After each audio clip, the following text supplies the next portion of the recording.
For an MEA briefing on the Prime Minister's visit to Japan.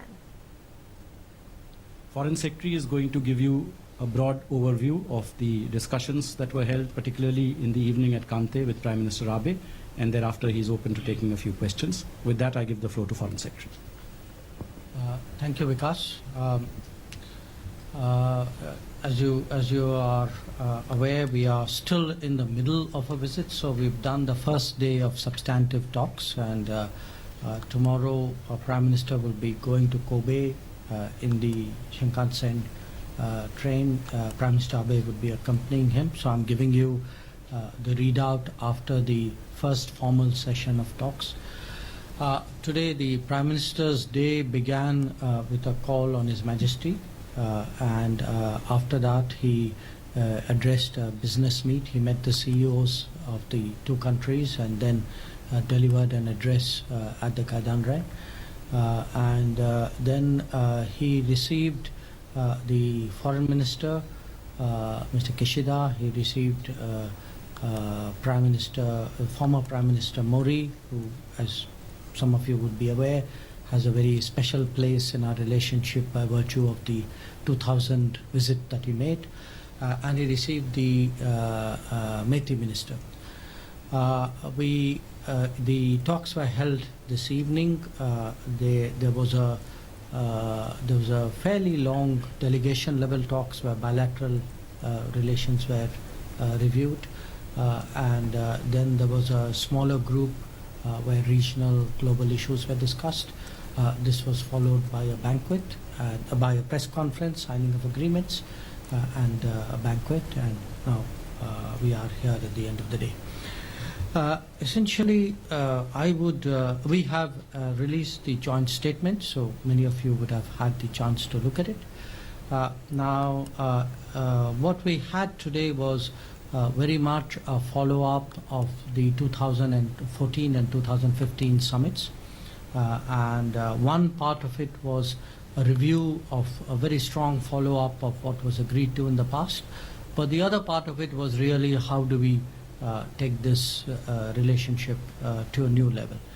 And what we have seen over the years, but particularly over the last 2 years, a very definite broadening out of the India-Japan relationship. I mean, if you look at the issues that are discussed, the nature, the quality of the conversations, the nature of the engagement between the two countries, this is definitely a much deeper, a much more complex, a much more important relationship for both countries. And I think that fact came out very clearly in the discussions, and you would have also noted in the press remarks that the two leaders made. From our point of view, one reason why this relationship is particularly important is that as we embark on our own modernization programs in India, if you look at all the flagship programs, Make in India, Digital India, Skill India, Swachh Bharat, many of these draw on the experiences of East Asia, but specifically of Japan. So what they have done in the last 2 years is that they have actually created a much greater empathy and understanding for India in Japan, in Japanese policy-making circles. On our side also, there is a sense that there is a lot that we can learn from Japanese experiences, and I think I recall the Prime Minister actually pretty much saying so in his remarks at the banquet. The last few years have seen a very sharp increase in Japanese economic activity in India. But again, I would point to a steady trend. I mean, I think what the last decade, for example, has seen Japanese FDI grow by 6 times. But this has been, the acceleration has been very visible in the last 2 years. We have more than 1,200 Japanese companies today operating in India. Many of them are looking to scale up their operations. The overall tenor of the business report, which was presented by Mr. Sakakibara and Mr. Kalyani to the two Prime Ministers. If you go through the business report, it's a very optimistic report. It looks at the possibilities that await businesses in the two countries and expresses a lot of confidence that the economic activity can really be scaled up in the next few years. While the FDI picture has been good, the ODA picture has also been very, very positive. We have seen a ramping up of Japanese development assistance. Again, as we look towards the next set of projects, the general tenor of talks today was really to invest in projects which will make a big difference, particularly to infrastructure in India. You're also aware that the Japanese, starting with the dedicated freight corridor and then the Delhi-Mumbai industrial corridor, last year they committed to the Chennai-Bengaluru corridor, which will start moving in due course. But with the FDI, the development assistance and the corridor, I think the missing piece in a way was the skills element. If you look whether we actually have the trained human resources really to take all of this forward. So one very big outcome of today's discussion was a very important skills program, what is called the Manufacturing Skill Transfer Promotion Program, which would train 30,000 persons over the next 10 years in Japanese-style manufacturing skills. So the economic report card, while the economic report card has overall been very strong and continuous, I think today with the agreement on the skills, the agreement was signed by the ambassador and the METI minister. I think we have today the full architecture to really take our economic cooperation forward. In staying broadly on the same field, I think many of you again know that Japan's been very active in connectivity programs, connectivity initiatives in India. I mentioned some of the corridors. Of course, the flagship one is the high-speed rail. And here again, today some important decisions were taken, and it was agreed that the general consultant will start its work in December 2016, and that the construction work would commence in the end of 2018, and the operation itself of the Shinkansen line would start in 2023. The Prime Ministers look forward to doing a groundbreaking ceremony sometime next year. Moving on, I think the other big news for the day today was, of course, the signing of the Civil Nuclear Energy Cooperation Agreement. It is something which has taken us some time to negotiate for very understandable reasons. The agreement is broadly in line with agreements we have done with many other countries, but as an agreement which has been done somewhat later than some of these agreements, I mean the best way of describing it to you is if I were, for example, to compare it with the US agreement, which many of you know. In the case of the US, we did our bilateral 123 agreement in 2007. Then a year later, we went to the NSG and we got a NSG exemption in 2008. Then in 2010, 2 years later, we did the reprocessing agreement, and finally the administrative arrangements in 2015.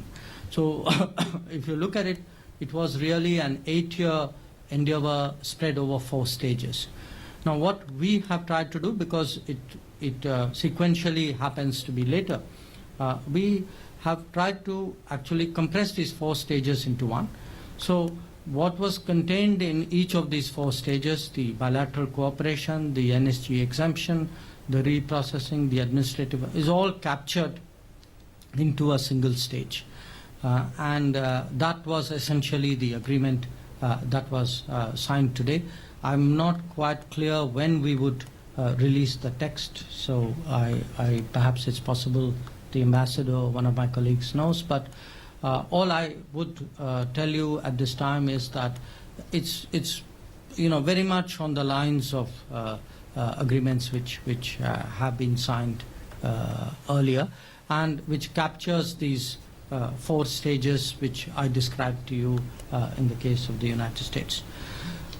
Other than that, there was a lot of discussion on security issues, regional issues, global issues. Discussions ranged on the security side, from security of the maritime domain to concerns of the 2 countries about terrorism. As many of you know, Japan also lost some nationals in Bangladesh recently, also in Syria. So a sense that there was a lot that the 2 countries could do, not only in defense but also in the broader security side. There were some exchanges of views on regional issues, on Southeast Asia, on South Asia, on the direction of global politics, also on sort of issues like climate change, UN Security Council reform, where we again work very closely with the Japanese. And the other pillar which came up for some degree of discussion was the people-to-people exchanges. So on the people-to-people exchanges, there was very strong appreciation of the visa regime that we have carved out for Japan, which has been very helpful in terms of accelerating traffic between the 2 countries. On encouraging exchanges, on encouraging tourism from India, the Japanese said that they were making a sort of a special effort. Some discussion on how to expand language teaching, student exchange. So if you take the totality of what I'm sort of placing before you, you can see a very in-depth, very detailed bilateral review, a very sort of active exchange on regional issues, also on global issues. I would say not just an exchange, but in many ways a meeting of minds, because on many of these issues, the Japanese perspectives were quite similar to ours. That I would say would sort of sum up the core of the discussions. I don't know, Ambassador, whether there's something you'd like to add at this stage, or we could take some questions and perhaps develop the narrative. The floor is now open for questions. Ajay? During the press statement, the Prime Minister Abe referred to NPT and CTBT also. What is the sense you get from that? Well, you see, Japan is an NPT signatory and a CTBT signatory, and you heard what the positions that he said. We understand that Japan would have those positions. From our point of view, I think we have a very strong non-proliferation record, a very responsible record. That is the record which has been the basis actually for international cooperation in civil nuclear energy with us. So while we are not a party to the NPT, I think there is a broad recognition, including by Mr. Abe today, that this is a country with a very responsible record, and which is truly a worthy partner when it comes to international civil nuclear energy cooperation. In the case of CTBT, our position is well known. We declared a unilateral, voluntary unilateral moratorium, and in fact, at the time of the NSG exemption in 2008, in September 2008, we had made a statement laying out our policy in that regard. So where Japan was concerned, in the context of the conclusion of this agreement, that commitment of September 2005 was reiterated. 2008 was reiterated, but that is also not in itself a novel development. You know, the September 2008 commitments also lie at the heart of our case for NSG membership today. So it isn't only in Tokyo. In fact, the NSG is meeting in Vienna. So this is also something that is respected and recognized there as well. Shobhajit. Sir, is there a termination clause in the nuclear deal as part of the contract, as part of the agreement, or as part of any extra memorandum? Number one. Number two, you didn't mention anything on defense on US2. Was there any discussion during the bilateral conversation? Yes, there is, in fact, most of our civil nuclear cooperation agreements, probably I would say all of them, but I would certainly say most of them, have a clause on termination and cessation of cooperation. In fact, the US one had one as well. The Japanese agreement also has a clause which is quite similar to the US one. Again, as I said, I'm not very clear about the status of releasing the text of the agreement, but as and when the text is released, I think you will find that there's a striking similarity between the two. On US2. On the US2 came up for some discussion. I think we are still in the process of evaluating our requirements for the US2, trying to understand different aspects of the utility of the aircraft. So we are not near a decision on this matter, and I think we in the spirit of sort of partnership, we are quite open about this with the Japanese, and they understand that that is the case. Pricing an issue? We don't discuss issues of defense acquisitions in public with correspondents. Manish. Foreign Secretary, some clarifications on the nuclear deal. You said that there's a striking similarity between 1, 2, 3 and what we have done today. Given Japan's... I said in respect for the clause on termination and cessation of cooperation. But in the broad template is also roughly that. It is very similar. All right. So It is very similar, but I would say there are some changes. No, that's what my question. Sure. There are two questions I have. One is that what are Japan-specific features which we have incorporated in this particular deal, which is an improvisation or whatever, 1, 2, 3. And two, you said that all the 4 stages have been compressed, which would mean that administrative arrangements all have been taken care of. So it's ready for a takeoff, implementation. When the Japanese Diet ratifies it. You know, in the case of Japan, like with the US Congress, the Parliament has to approve it. So once that is done, then Yes, but you see, there are some changes. I mean, first of all, when you take 4 stages and compress it into one, that itself builds in a lot of changes. There are annexures pertaining to reprocessing, which in the case of the US 123 agreement were not there. Again, some aspects of the administrative arrangements which were separately negotiated with the US are reflected as part of the overall text out here. Another change would be that many of the technical definitions have changed over the years, because remember, again, I'm referencing it with the US agreement because that is the one which most of you are familiar with.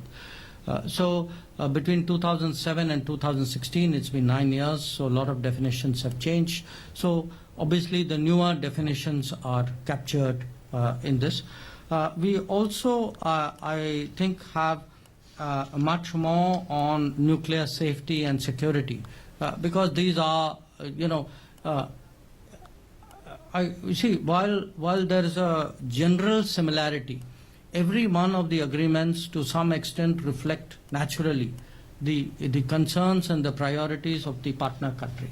So if you look at the Australian agreement, it's a little different. You look at the Canadian agreement, it's a little different. So each one is different. So in the case of Japan, one is the passage of time. One is the fact that we have sought to compress more into a single document. One is also the fact that the NSG definitions themselves have got updated in the last decade. So these would, among other things, be the differences between what there was with some of the other agreements and this one. Yeah. Sir, talking of the nuclear deal, we know that the Japanese are slightly touchy when it comes to the nuclear word for obvious reasons. How hopeful are you that this deal will go through the Diet? Because that really is a concern, considering that there are people who feel that should not be the way it is. And how hopeful are you that it will be ratified and will pass through the Diet, sir? Well, you know, I don't know if I would. I know that Japan has certain sensitivities. I think we all know that. But I think the inference which accompanied that observation on your part, I am not sure is warranted. At the end of the day, the government of Japan has concluded an agreement. Obviously, we conclude agreements in the expectation that the agreements are then ratified and implemented. So I see no reason why that should not be the case. Yeah. One point.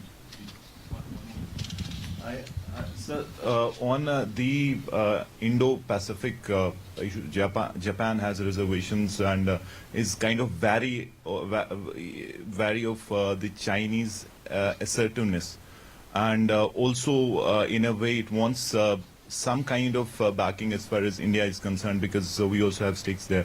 So was that discussed, and has some assurance gone from India's side to Japan on that, sir? Again, I'm not sure I would put the question the way you put the question. I think Japan has its security perspectives. We have our security perspectives. Each one of them is based obviously on our respective national interest. We believe that there is a substantial convergence of our national interest, including in ensuring security, stability, peace, prosperity, development in a shared continent. So I think that would be the basis for a meeting point of any security-related conversations between us. So, I see a substantive para on terrorism in the joint statement. If you could give us a flavor of the conversation that happened between the two prime ministers on terrorism, especially with respect to Pakistan. You see, I think today it's very difficult to divorce concerns about the global nature of terror. First of all, most responsible, insightful, experienced governments accept that terrorism is not a national state policy, or should not be one, is not anymore a regional problem, but is truly a global issue. Now, when you look at what is a global issue, I think it's very difficult to divorce the global issue from its epicenter. I think a lot of countries, however, I would say careful they are, eventually come to the conclusion that, sort of at the end of some horrific incidents, the pointers happen to be in one direction. Now, in the case of Japan, for example, their nationals suffered this horrific incident in Dhaka. So I think there is a larger realization today about what is the nature of terrorism, the fact that the old national boundary-based templates and the orthodox analysis of countries and they don't apply that effectively anymore. I think the thrust of it was really, look, it's a global problem. Your nationals get killed, our nationals get killed. It's important for people to cooperate, to collaborate. I think that broadly was the tenor of the discussion. Yep. Maritime security looms very large in this joint statement, and also connectivity corridors. My first question is South China Sea. there is, it talks about adherence to UNCLOS and all that. It asks all parties. But did we push for a specific mention of the International Tribunal verdict in that statement? And what is it? I mean, what is your sense, Japan's anxiety about, say, East China Sea, South China Sea? And the second is, the para talks about sort of convergence between Act East policy and free and open Indo-Pacific strategy. And Indo-Pacific occurs in a lot of places. What is the vision we are, what is the common vision we are aiming at here? Well, you see, I think in terms of what we push for is what you see in the joint statement. So I think Chief Negotiator is sitting here. I don't think this was a joint a paragraph which was particularly a source or the basis for negotiation. I think there's a broad meeting of minds on whatever there is in the concerned paragraph. I think if you can locate that. I'm looking for the one on maritime. I think there's a much more detailed. If you go down, yes, right. So I would request you to read paragraph 51, where there is a detailed reference to the UNCLOS. And as you know, I mean, we regard UNCLOS as the cornerstone for the law of seas and oceans. That is an international convention on which vast majority of nations have agreed, signed, ratified. So I think both of us feel that UNCLOS is very much a guide to what should be the policy of nations when it comes to maritime issues. So I think this was a fairly straightforward affair. Your other question about connectivity and our Act East meets their free open right. Now both of us today, each one of us has our own connectivity initiatives. If you look at India eastwards, we have the Kaladan multimodal transport initiative to go to Sitwe Port. We are involved in building bridges and part of the road for the trilateral highway. We've had discussions with Bangladesh, with Bibin as a group, even with Thailand trilaterally, with Myanmar, about how to extend road connectivity eastwards.